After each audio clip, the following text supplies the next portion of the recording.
тэрбум мод бол том төсөл, мега төсөл.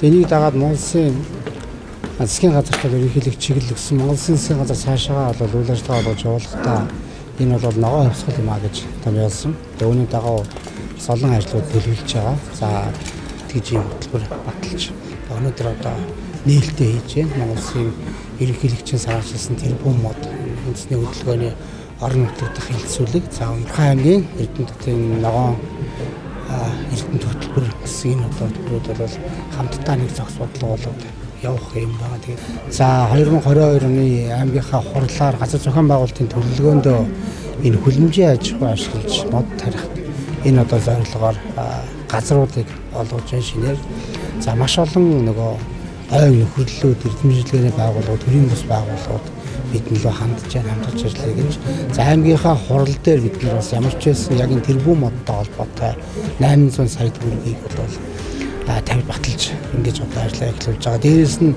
Монгол Улсын хөлийн зурвас бол тодорхой тооллогынхаа үеэр хөлийн зурваслах модыг бүрэн одоо авч нэг тооллого явуулдаг. Тэгээ энэ жил бол бас тэр жил байгаа. Тийм учраас нодлон буюу 2021 оноос эхэлж бид хөлийн зурвасын энэ маш олон төрлийн модууд байгаа. Энийг бүгдийг шилжүүлж суулгаж аймагт Эрдэнэт хотод тарийн гэдэг санаачлагыг гаргаад хуулзуудтай тэргийн сайдад та одоо зөвшөлдсөд тэгээ хөлийн зэрэгтэйгээ зөвшөлдсөд ингээд ажиллаж байгаа. За бас байгууллагууд маань одоо өөр өөрийн газруудыг одоо хойрлж аваад эндээ тарих арчлах ургуулах ийм одоо гэрээг 2030 он хүртэл хийхээр гэрээ байгуулж байгаа, хариуцлагын гэрээ байгуулж байгаа. Тэгээ бид бол ямар ч байсан 20 сая модыг Орхон аймагт тарих энэ одоо авсан үүргээ бол бүрэн биелүүлж чадна гэж тооцож байгаа.